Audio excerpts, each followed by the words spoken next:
Приветствую, уважаемые натуралисты! С вами канал ЗУ. Мы собираем большую видеоэнциклопедию обо всех животных планеты. Любите природу вместе с нами. Подписывайтесь и поехали! Обычно всем нам нравится всякого рода жесть, но сегодня предлагаю не перенапрягать нервы, а расслабиться и получить удовольствие. Как-никак, должно же быть в нашей жизни хоть что-то хорошее. Готовьте свои лица. Сейчас они начнут трескаться от умиления. Встречайте квокку или короткохвостного кенгуру, обладателя самой очаровательной улыбки в животном царстве. Как оказалось, Австралия может поражать не только всякой несусветной дичью, но и прелестнейшими представителями фауны. Несмотря на схожесть с выдрами и другими грызунами, квокка – маленький братец кенгуру, но в отличие от своих больших родственничков, малыш не способен использовать хвост в качестве опоры или защиты. Размером квокка с большую домашнюю кошку или среднюю собаку. Длина тела около полуметра, хвост около 30 сантиметров, масса от 2,5 до 5 килограмм. Квокка – убежденный веган-сыроед и ведет преимущественно ночной образ жизни. Зато остальные кенгурячие функции у животинки на месте. Кроха отлично прыгает и замечательно убегает. При размерах в 50 сантиметров и весе 4 килограмма обаяшка улепетывает от неприятелей со скоростью 50 километров в час.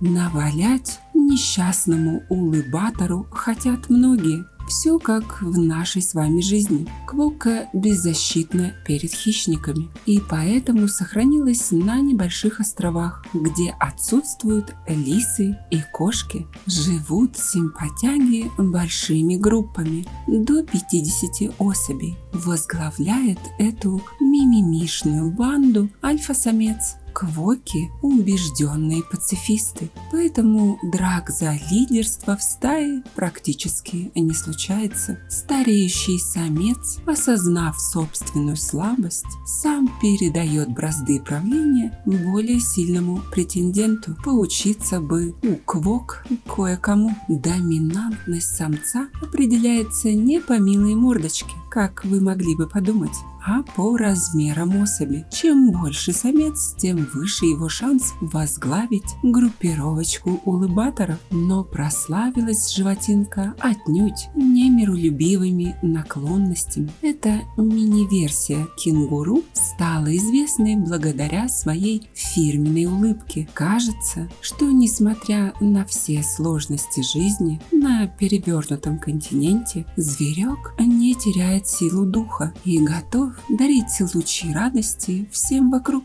Но на деле все куда прозаичнее. Улыбка квокки – это результат расслабления мышц после пережевывания жесткой и часто ядовитой австралийской растительности. Просто челюстные мышцы квокки расслабляются и отдыхают после тщательного пережевывания пищи. А внешне мы наблюдаем расплывающуюся по милой мордашке улыбку. Кстати, у квокки в арсенале имеются 32 мелких зуба, а клыки отсутствуют, что делает их совершенно беззащитными перед лицом опасности. Несмотря на то, что зверьки держатся вместе день, а точнее ночь, они предпочитают проводить в гордом одиночестве. В полуночном сумраке короткохвостые кенгуру, улыбаясь как клоун из фильма ужасов, выходят на поиски еды. Милашки за обе щеки поедают травку, листья и другую веганскую вкуснятину. Кстати, квокки абсолютно не боятся людей. Эти доверчивые создания легко идут с человеком на контакт, поэтому не бойтесь, гуляя по ночной Австралии, что вас за ногу потрогал какой-то кошмар. Возможно, вам повезет, и это будет просто милая квокка. Семейная Семейные собрания квоки проводят лишь в двух случаях: в момент опасности и в период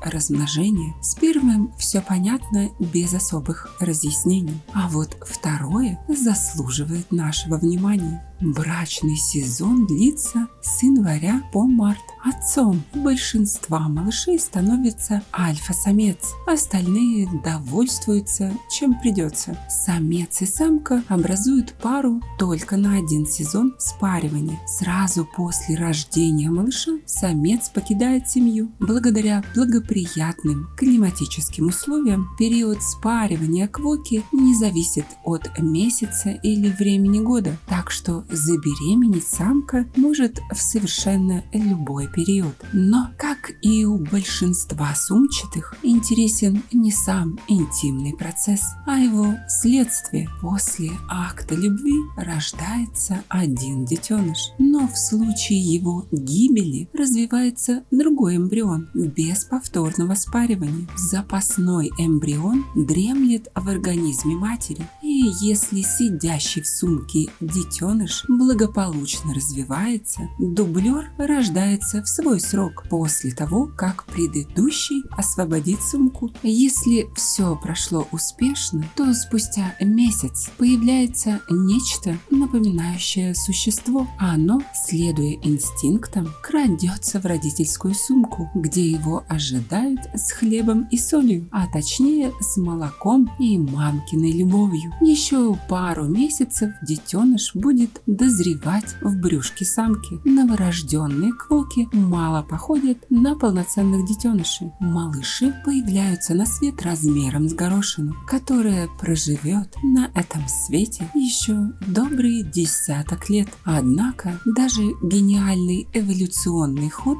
с подменным ребенком не спасает этих крох от вымирания. Всему виной завезенные на материк лисы, собаки динго и кошки. Как и другие представители австралийской фауны, квоки абсолютно беззащитны перед вышеперечисленными хищными мордами, поэтому сейчас их популяция стабильна лишь на необитаемых островах, куда мясоедов не завезли. Но расстраиваться не стоит, вид австралийцы спасают как могут. За убийство этого малыша негодяев могут посадить на 5 лет. Что ж, милости на сегодня достаточно. За новой порцией обязательно возвращайтесь попозже. Однако милее существа уже не будет. А вы хотели бы всегда улыбаться, как квока? Пишите в комментах. Кстати, заодно прошу вас написать, о каком из животных вы хотели бы видеть в следующее видео. Спасибо, что посмотрели этот ролик. С вами был канал Животных Зу. Мы собираем большую видеоэнциклопедию про все виды животных планеты. Любите природу вместе с нами. Мы будем очень благодарны вам за посильную материальную поддержку для развития канала. Ссылка в описании. До скорых встреч!